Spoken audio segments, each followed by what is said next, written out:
Hello, my fellow readers. My name is Greg, and this is Ghost Readers in the Sky. Today I wanted to do a roundup of what I've read over this past week, and also talk a little bit about my plans for the month of August, at least at a high level. So for August, I wanted it to be a little bit more relaxing, a little less structured than the last couple of months have been. I have thoroughly enjoyed co-hosting in June on the Range, and last month, Private Eye, July. And I've enjoyed the deep dive into the Western genre in June, Private Eye fiction last month. But I'm ready to read a little more broadly, a little less focused, although I'm still going to be in the same basic categories and genres of books. I'm still going to read Westerns and crime and things like that, the things that I always read. I started off the month with this book, True Grit. I think it's one that many people have read. It is a classic of the American West, written by Charles Portis in 1968. One of the reasons I wanted to dive into this book is that during June on the Range, I heard a number of people talk about the audio version read by Donna Tartt and how much people really enjoyed that. I'm thinking Mark from Book Time with Elvis and Greg from Another Bibliophile Reads, and there may have been others who mentioned it. I am a big fan of doing the double reading where I take a physical book, or at least the words, and whether it's on a device or on the internet or in an actual physical hardcover book, and reading along as it is narrated by someone on audio. Since I had heard so many great things about Donna Tartt's recording, I wanted to take a listen to that. I have never read a novel by Donna Tartt, so I didn't have any, at least not heavy preconceived notions of what to expect. And she just does a phenomenal job. She has the right accent. She has the right cadence. Just amazing work done. She also, at the end of the book, has a short essay about why True Grit meant so much to her, means so much to her, and to other members of her family. And that was informative and enjoyable, entertaining. True Grit is the story of 14-year-old Maddie Ross, who, as a 14-year-old, goes out to avenge the death of her father, and she enlists the help of U.S. Marshal Rooster Cogburn, and also joined by a Texas Ranger named LaBeef. The films that have been made based on this book are great pieces of cinema. John Wayne played Rooster Cogburn in, 1969? And then Jeff Bridges played Rooster Cogburn in the Coen Brothers version. Came out, I don't know, in the 2010s? But the element that both films were lacking is that this story is about Maddie Ross. She narrates it, her thoughts and opinions, how cantankerous she is, and how driven she is, and how she just does not take no for an answer, even from grown men with guns. She just doesn't take anything from them. And that strength of character from a 14-year-old girl looking back. She's writing this book 50 years later. And that's what the book is about, is Maddie and her tenacity and the way that she handles both Rooster Cogburn and LaBeef as they're helping her to avenge the death of her father. Neither film really focuses on Maddie.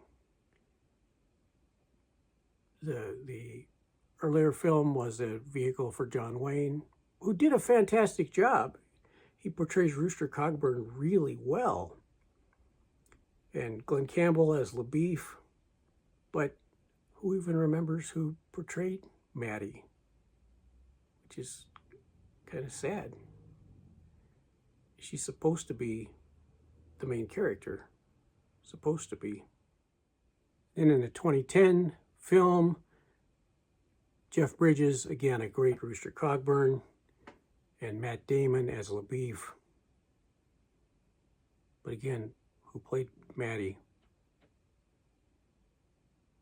These are, I think, the biggest omissions of the film is that Maddie is an ancillary character, a supporting actor, rather than the focus of the story, which is why I think the book is better. And if you draw some imagery from either the film, or maybe both of the films, mix them together, I think that's fine. But this book's about Maddie Ross.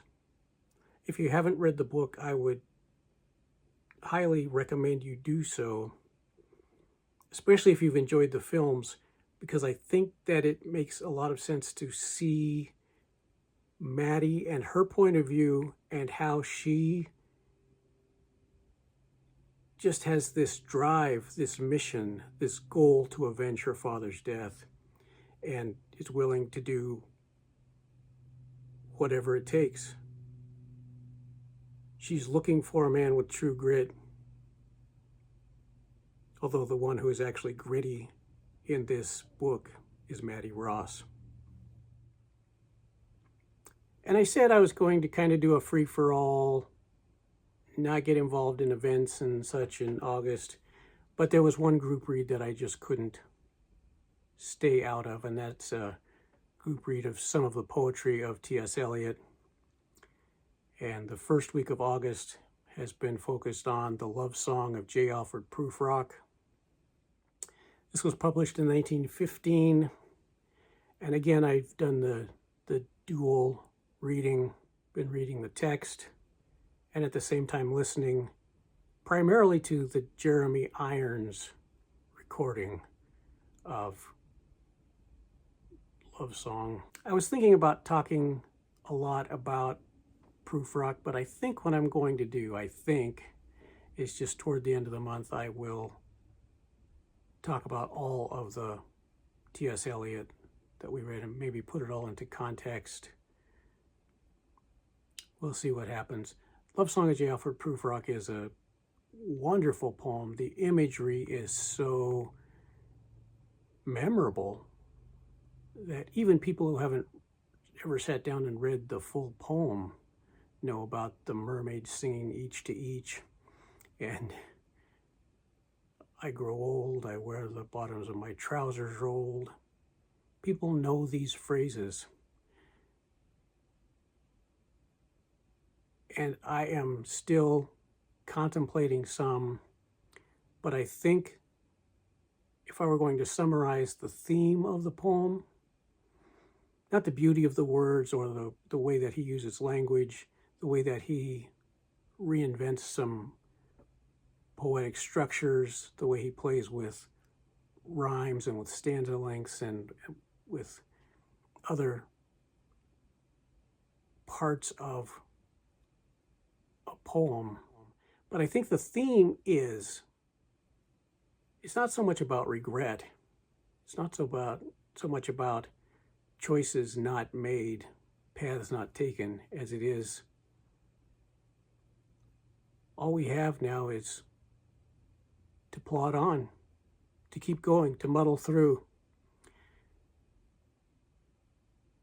There are things that we can no longer rely on, things that we thought we could rely on, and those parts of society have let us down. And I could ask a bunch of questions. I could look at a lot of my indecision. But in the end, I just keep going. I think that's what Prufrock is telling us. And that's not necessarily sad or depressing. It's very much living in the moment and recognizing the moment for what it is. That's what I think the poem's about. We'll see if that changes. So over the next 2 weeks, we're going to be looking at The Wasteland as a group read, and we'll finish up with 4 quartets and Old Possum's book of Practical Cats. And the novel that I'm in the middle of right now, I've been reading shorter novels, or, short to middle-sized, because I wanted to read a lot. I wanted to read in depth in June and July into the specific genres, and I wanted to cover a lot of ground. And I did, and I'm really happy that I did. But August just seems like a time for me to be able to nestle into some longer books that move at a slower pace. And so I'm starting with Waverley by Sir Walter Scott. This is definitely a slower book. This is definitely a longer book. The physical book runs about 500 pages, depending on which edition you get.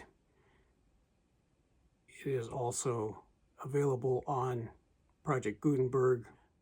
It may take me a while to get through this. We'll see if I'm done by the end of this next week, and wherever I am, I'll let you know when I do next week's roundup. I am letting August be August, and I don't think I'm going to do any events in September either. That's what I think right now. We'll find out. We'll find out what I really do come September. Thanks for watching and for letting me talk through my thoughts about some of these books that I've read. I really appreciate you watching and listening, and for those of you who choose to comment and subscribe, that's wonderful. And the rest of you who just are watching, I love it. Thank you. Until next time, my name is Greg. This is Ghost Readers in the Sky.